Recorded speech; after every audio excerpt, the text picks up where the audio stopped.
we got two, that's right, two, count them, samurai shows this season. And we're going to talk about them today on Exhausted Reviews, where I'm exhausted and I make reviews. And I just got done watching two separate shows, Undead Murder Farce and the Rurouni Kenshin remake. So I definitely want to start. I do want to touch on Rurouni Kenshin eventually, but I'd like to start with Undead Murder Farce first. So I think this show might go extremely underrated, and here's why. This show, I don't see a lot of people talking about it. I don't know. I feel like it doesn't. It's a bit of a niche show, kind of a historical fantasy show. Not too dissimilar from Demon Slayer, but still, I feel like a lot of these shows kind of go under the radar a lot of times. And the what gets me about this show is the presentation. This show has some amazing presentation. I mean, we'll start here. This music does not fit this scene. Do we have something else? That's better. Okay, so we'll start with this scene. Which is the very first shot in the scene is this river flowing through town, and the river transitions to the markings on this guy's face. And this is like a core part of his character is the markings on his face, and the way they set up this show. I really fell in love with the storytelling and the visualization of this. So we start off with they give us some context about how westernization ran through Japan, and they got rid of a lot of like demons and spirits and supernaturals and whatnot. So already we kind of have like this idea of Western colonization. I totally forgot my fan was on, sorry. Already we have this idea of Western colonization affecting the geopolitics of this show and this world. We know that westernization has caused certain things to happen in Japan, alright? We'll just say that. So you've got this guy fighting against some weird monsters in the pits. He's in the bellies. This is definitely some underground cage fighting shit. And you really have to wonder, a guy as strong as him, what is he doing letting himself be treated like this? They're calling him monsters, they're calling him a freak show. He can't even like chill without getting spit on by some snake girl. So it's like bad looking out for him. But this guy is pretty cool. He talks funny. He's like Oka people papa papa people. He's kind of funny. He's kind of cool. I really like this guy. And you know, he goes and he's like, oh man, I'm out of beer. Gotta buy some beer. And it's kind of crazy because in this scene, I didn't even realize in this scene, but he sees the reflection of a girl who we'll later see in the show. Look at that. I didn't even realize that. But yeah, so this is when he realized he's being followed. And this is our core cast for the show, which I'll explain that a little later, because I'm watching the opening and I'm like, wait, this girl doesn't have a body. Yeah, we'll get to it. We'll get to that. So we got these. We see what kind of man our main character is. I'm just gonna call him the Oni Slayer because that's what they call him in the show. And he definitely reminds me of the guy from Blade of the Immortal, the main character, because a lot of these strong type characters, they kind of are just, I know I'm strong. Just because I'm strong doesn't mean, oh man, I gotta pause for a sec.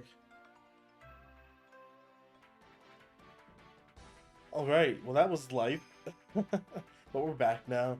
And yeah, so guys like Manjiro and this guy, they're usually pretty chill guys. They keep it cool. And they don't like to fight unless, and you know, they respect life because they know that like they're on a different level as regular ignorant humans who want to freaking bully a cat because it looks weird. Literally, guys, humans are so kind of messed up and like bad, and that's what this guy knows it too.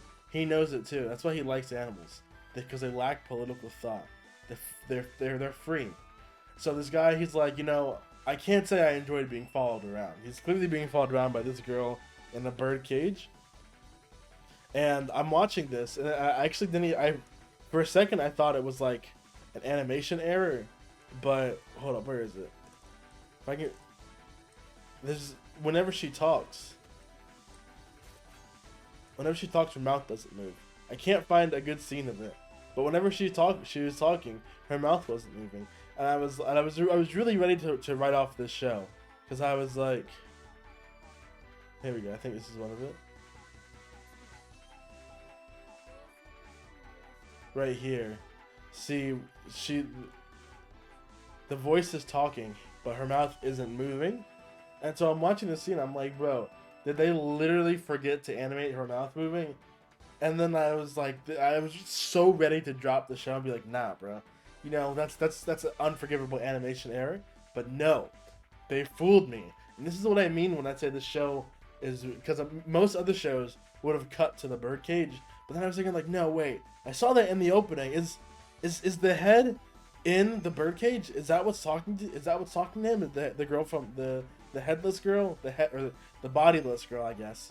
And then I see like the stuff they're doing here with the half demon, half oni, and like we're getting some really cool visual shit happening right here. Like we are getting, and like it's literally like man is literally having a minor acid trip right now. His flashback is playing like behind his silhouette, and we have a bunch of like and just like cool and crazy visuals. This shit is really fucking nice. It looks really cool. I'm really enjoying the style of this show. Undead Murder Farce definitely wins in points for style for this season, because the presentation is just amazing. The way the show reveals things. Look at this. Beautiful. Absolutely beautiful. The show is amazing. I love the editing of the show, and the framing and like stuff like this just adds so much character when they're talking, so it's not just static back and forth shots. It makes it visually interesting, and that's the best thing that an anime can be, to fully utilize the medium of animation and to keep you and capture you. And we're only halfway through the episode. The rest of the episode isn't even a fight scene. I forgot. I didn't even mention that they were fighting in the scene, because I was too busy talking about the talking. That's how good this show is. I think this show is really good. I'm really hyped for this show. I really want to see where this goes. We have another Blade of the Immortal situation, except she's immortal. He's the bodyguard. He's going to find her body. And his motivation is actually really cool too. Because even though we're talking about how strong he is, he's fighting in these rinky-dink arenas. And he's like, alright, so here's my deal, right? I know every time I fight, it's going to kill me because I have demon blood powers. Oh yeah, bro, look at this, bro. Look at this. He's literally throwing the camera up into the sky. And like, but she's like, how come? He's like, yeah, I know, bro, look at this. Amazing. I can turn the captions off. He's like, yeah, I know every time I use my powers, I'm going to die. But here's the thing. They want me fighting monsters. I'm a monster. And these people are all bloodthirsty, disgusting people anyways. So if I'm going to go out, I wonder how many disgusting, bloodthirsty, scum of the earth people I can take out with me. Because, you know, I'm going to die anyways. I might as well take them out. And she's like, bro, don't even trip. If you kill me, I will extend your life. And he's like, bro, don't even trip. Because the person who killed you, who took your body, turned me into this freak. So, like, why would I kill you when we can get your body back and get revenge on this psycho? This German, literally European psycho. A literal European. And so, in order for him to rejuvenate his life, he has to ingest part of her. And I'm watching this part, and I'm like, is he gonna, like, eat her hair? Is he gonna have an All Might situation? And then she's like, well, you normally have to eat a part of me, but I'm not giving you my tongue or my nose or my eyes. She's like, so that just leaves, like, blood, piss, and shit. But I can't piss and shit. So you can either lick my nose or fucking take my saliva. And he's like, saliva? She's like, bet, come get it. And he's like, you sure? She's like, yeah, no, fine. And he's like, please excuse me. And then he makes out with the 900-year-old lady. Bro, look at that. Oh my god! This show is a banger. This show is a bop. I can't wait to catch up. I'm going to catch up to episode 2 really quick.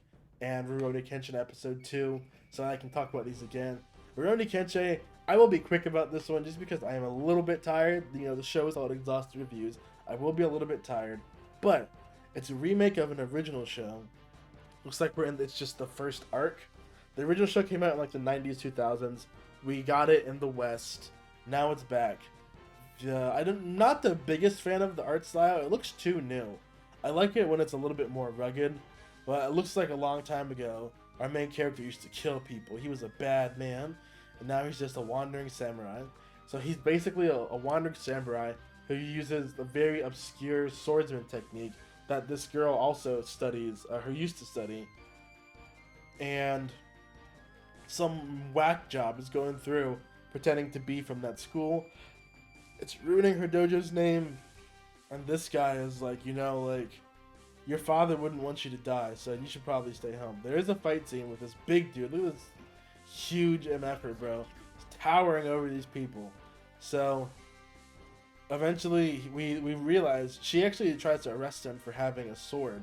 But it turns out the sword is just basically backwards. It's a dull sword. Can't really use it to hurt anyone. There's not even any blood on the blade. So, like, it's literally untouched by blood. And that, it kind of goes to show, like, what kind of character Rurouni is.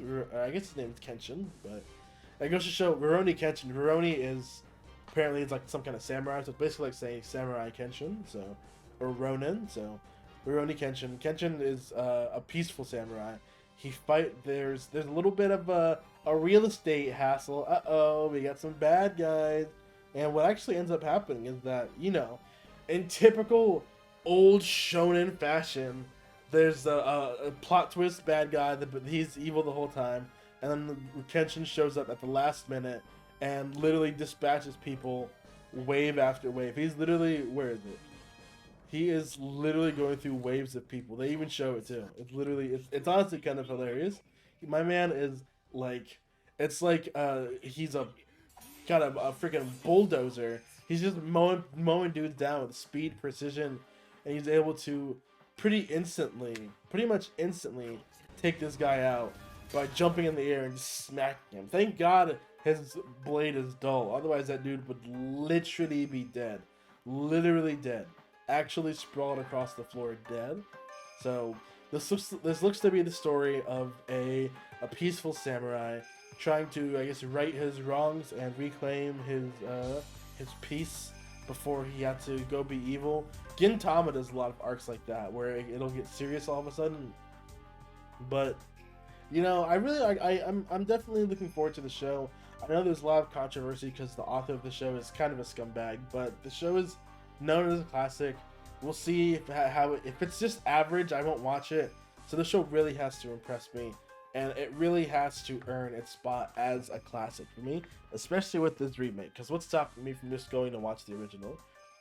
Oh, and when I say the guy's a bad guy, I mean he's like genuinely an awful guy, like deserves to be in prison. I think he is in prison, and he definitely deserves it. So if you don't want to go to prison for bad anime takes, you should leave a like on this video to show that you like anime, you like these seasonal keeping up videos, and it really makes me feel a lot better just seeing people liking and commenting. So I hope you guys have a beautiful day wherever you are, and I will see you guys in the next Exhausted Review.